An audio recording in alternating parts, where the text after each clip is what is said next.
Let me pour you a drink. Thank you very much. How did it end up like this? On one side, a smiling beauty sits so close her skin is almost touching. On the other, my boss is glaring at me with a terrifying expression. While panicking inwardly at the situation, I thought back to how it all began. Oh, looks like it's closing time. Everyone, keep in mind that the plan you explained is set to launch in 2 months. With the department manager's voice signaling the end, the meeting concluded. As everyone started moving and I was tidying up the conference room. Hey, Matoi, you don't have plans after this, do you? Come with me. The man calling out to me was Naruki Shibuya. He's the assistant section chief of sales, and I heard he's 32. And I'm Kazuki Matoi. I'm 29 and work in the marketing department of a mobile carrier. Yes? Was there something about the plan you didn't understand? I thought he had a question about the new rate plan discussed in the meeting. No, you idiot. It's past working hours. You're so boring with nothing but work, so I'm taking you to a cabaret club. So, I'm basically just there to make you look better? Apparently, I was way off. I couldn't help but give him a deadpan look. Glad you understand. But hey, someone your age should learn how to have a little fun, right? It's my treat. What do you say? Shibuya is like this. The moment work is over, his language gets pretty rough. Although his teasing can be mean-spirited at times, he's a boss who, all things considered, looks out for me. Understood. I'll join you. Oh, that's what I wanted to hear. There's a girl I really like lately. She's cool, or rather, has a salty attitude, but that's the best part. Though, I feel like she's a bit nicer to me than the others. Her name is Yurika.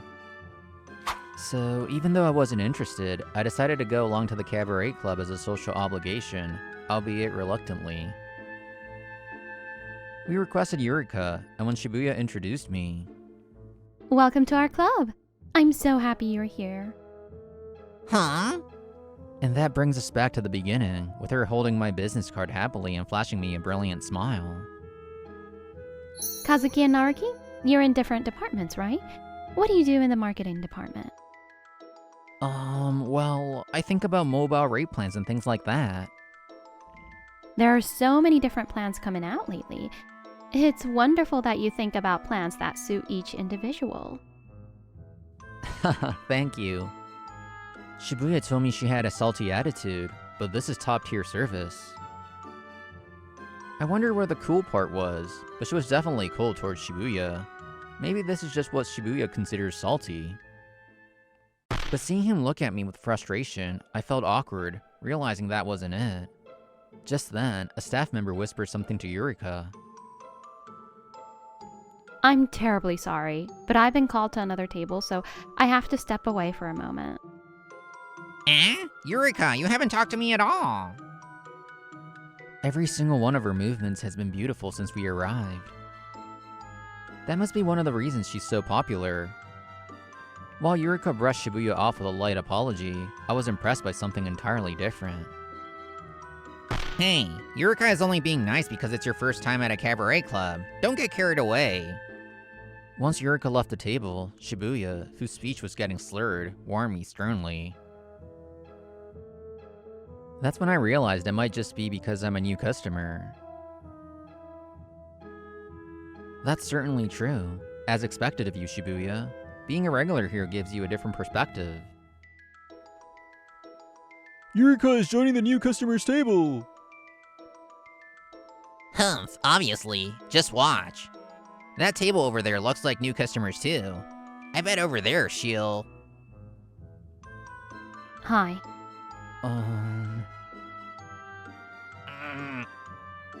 Apparently, being a new customer had nothing to do with it. So, that attitude is her default, and she was only giving me that good tier treatment, but I didn't understand why. I've never met her before, have I? Several hours later, I helped a completely wasted Shibuya up so we could leave the club. As we were finished paying and were about to leave, Yurika came to the entrance to see us off. Kazuki, thank you so much for coming today. Thank you. See you. Please take this. She casually handed me her business card and pointed to a specific part. There was an SNS ID and the words, "I'll be waiting for a message," written beautifully. She's such a beautiful person. If I had met her before, I would definitely remember. So why is she treating only me so kindly? Wanting to know the reason, I sent a message to the SNS account, which looked like it used her real name. I'm sorry, I invited you yet. I'm late. No worries, I just got here too. 2 days later, on Sunday, I had arranged to meet Yurika. I thought we could just talk over text or phone, but she said she wanted to meet in person. The cafe is close to here. I'll show you the way. Yurika had chosen a coffee shop at a station halfway between our places. Yes, she even went as far as picking out the place herself. Thank you for doing all this. No, it's only natural since I'm the one who invited you. Allow me to reintroduce myself. Yurika is my working name. I'm Sumire Eto. The reason I invited you today is that I wanted to thank you. Thank me? I was taken aback by her unexpected words. I know it was just part of your job, Kazuki, but I'm truly grateful. This happened 5 years ago when I was still a high school student. With that introduction, Yurika began to tell a story from the past. When my grandmother switched to a smartphone, she didn't understand it, so she signed a contract exactly as the staff suggested. But she couldn't use the features and it was expensive, so she went to get it changed. I just want to be able to make calls and send messages easily. And this is the basic plan. You have to cancel the subscribed apps yourself.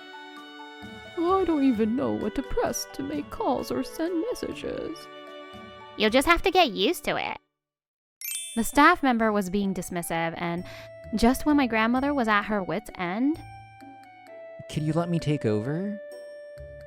I apologize, man. If you don't mind, could you tell me what you're having trouble with? The person who stepped in to help was you, Kazuki. You listened so kindly back then. You adjusted the plan as much as possible to meet her needs. She smiled and handed me a worn-out business card. It had my name on it. When my grandmother came home that day, she told me about it so happily. I went to the mobile shop a few times after that, but I never saw you again. There was a personnel reshuffle right after that. I remember that incident well. Based on that interaction, I came up with a plan for elderly customers, which led to my transfer to the marketing department. I never imagined she was that old lady's granddaughter. My chest felt warm with emotion. When I got your card, I knew immediately it was you. I wanted to thank you not as the hostess Yurika, but as Sumire Eto. That's why I asked you here today. And once again, thank you so much for what you did. No, thank you for remembering such a small thing. No, truly. My grandmother was so happy. She said it had been a long time since someone was that kind to her. Her smile, different from the one at the club, made my heart skip a beat. If you're okay with it, would you meet me again? I surprised myself with the words that slipped out unconsciously. You beat me to it. Sumire, formerly Yurika, looked surprised for a moment, then smiled mischievously. After that, we started meeting once or twice a month. By the time we could talk naturally with each other, I decided to ask her something that had been on my mind. Sumire, you actually smile a lot and seem to like talking, don't you? Ah, yes. I suppose I've always been that type. Spending time together, I realized she had a friendly side. That made me even more curious about why she kept up that salty attitude at work. When I asked, she smiled a bit uneasily and slowly opened up. My parents both worked, so my grandmother basically raised me. Even as an adult, I was a grandma's girl. I always wanted to pay her back for everything. I started working at the cabaret club to help with her medical bills. But She passed away a year ago, and I gradually lost my sense of purpose.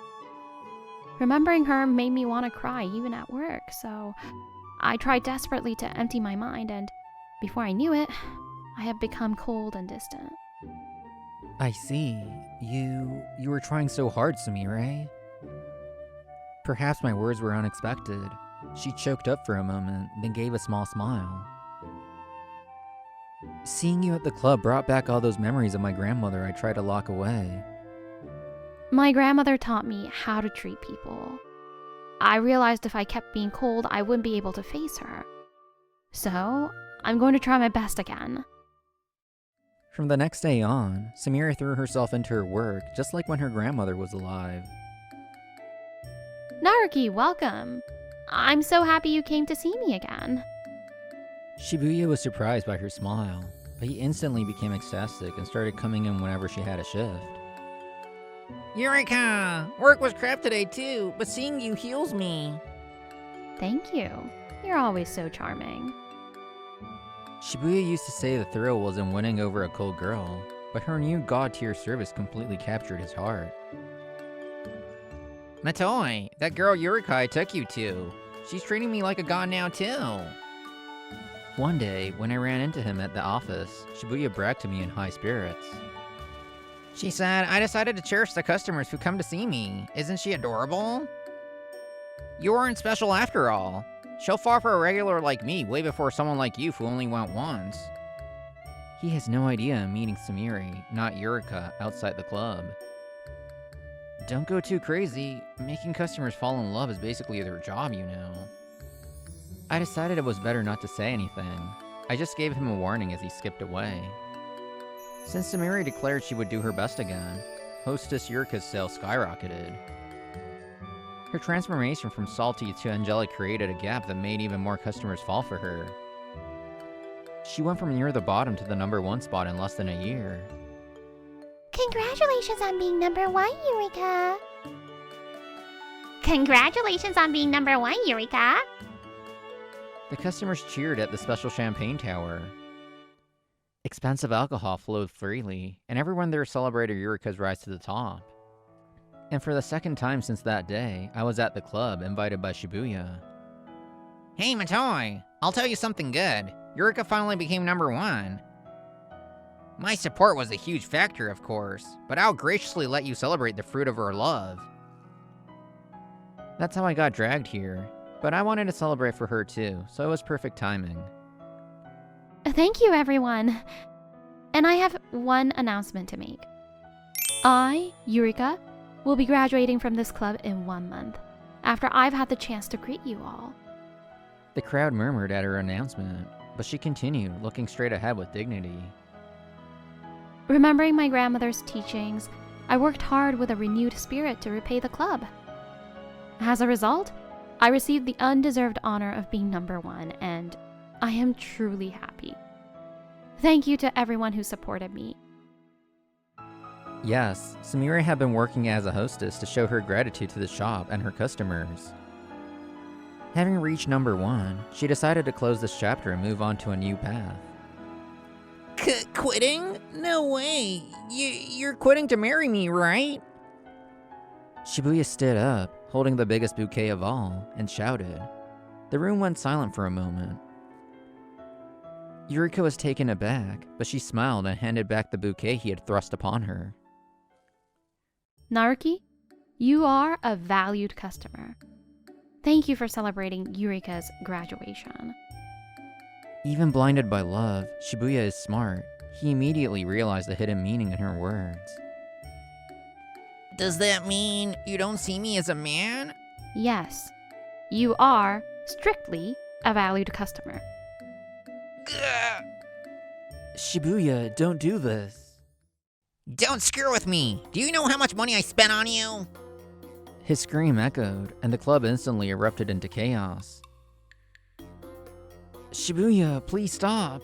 I'm sorry, call the police. He tried to shake off the staff member, but he was no match for several men holding him down. He was then taken away by the police who arrived shortly after. Naturally, the police contacted the company. Disciplinary action was inevitable. To be blinded by a woman and throw everything away. You've changed.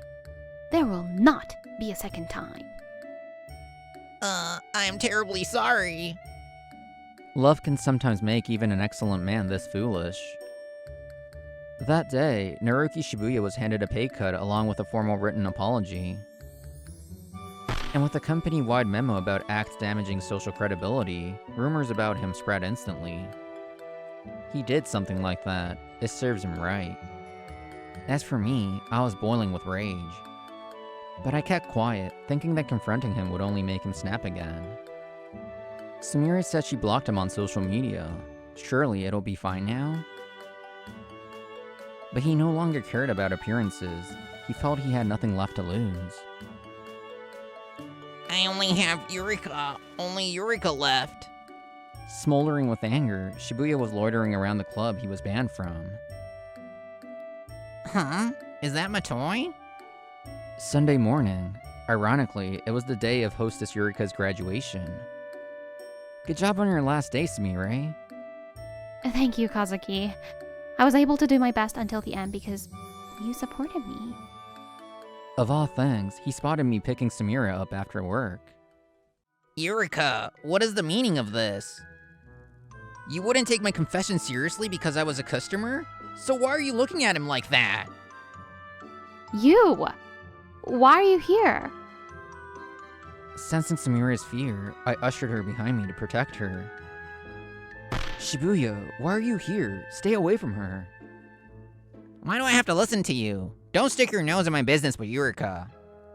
I can't do that. Do you understand what you did here? I don't want to hear that from you. I've been supporting her way before you even met her. And yet, you're the one getting close to her. You're the one who brought me to the club to make yourself look better, right? What? Realizing his own actions led to this result, Shibuya trembled with frustration. And then... Naruki, for the past few months, I've tried my best to be there for people. I believe I faced you properly as part of my job. You don't love me. You just want to use me to satisfy your ego. Isn't that right? Hearing Sumire's words strike home, he finally let his emotions explode. Don't screw with me! Enraged by the sight of us, Shibuya screamed and swung at me. Why is it you? I'm the one who... As he charged, I pushed Sumire out of the way and took the punch. Stop! Someone, call the police! Luckily, we were near the club, so the police were called immediately after Sumire screamed. You again! Knock it off! Damn it, Yurika's mine! Why? Why him? Let me go! That screaming figure was the last time Sumire and I ever saw Shibuya. Now, as for what happened to Naruki Shibuya, a few days after being taken by the police... I told you there wouldn't be a second time, didn't I? I am incredibly sorry. The company wasn't going to overlook a second police incident. Sumire, the club, and I all filed reports, and he finally ended up with a criminal record. Although released from police custody, Shibuya was immediately fired for cause. Damn it, how did I end up this miserable? No one would hire a salesman with a criminal record. Having drained his savings at the cabaret club, he returned to his parents' home in the countryside, where everyone knew each other. Surrounded by rumors from classmates and neighbors, he now scrapes by day to day. As for me, the injury on my face from Shibuya's punch was healing well. I'm sorry, Kazuki. Are you okay? I'm fine. It was only one punch, and you've apologized enough already. I should apologize for showing you something like that. It must have been scary. I was more worried about the emotional scar it left on Sumire. Seeing her smile kindly at me, I felt a strong desire to protect her. And as for Sumire, who decided to quit the club and pursue a new path. I found something I want to do. I want to work in nursing care, so I'm aiming to get certified. I know taking care of my grandma is different from professional care work, and it'll be tough. I can't believe there are still such kind people in this day and age. I'm glad they helped you properly. The first person who helped me is probably just following company rules. The older you get, the harder it becomes to do things properly. Sumire, rules are important. Especially when you work, you have to follow company regulations. But, if you can, when you have to choose between rules and people, I want you to choose to be kind to people. Just like that young man who thought of us while bending the rules as much as he could. Kazuki, What is it? I love you. I love how you do your best to be kind to people, even within the rules. She had kept the business card her grandmother gave her as a charm. And she cherished that small event like a treasure, using it as support. I didn't know the whole story, but I had already fallen for her. Sumire, I love you too. Please go out with me. We'll probably make mistakes in the future. We can't always do exactly what people want. Her world is still expanding, and I want to be there by her side. I will live my life together with her, the woman with a smile as beautiful as the flower she's named after. This was such a cute story, and Sumire and Kazuki make such a cute couple. If you enjoyed this video, don't forget to give it a thumbs up and subscribe to our channel. See you in the next video!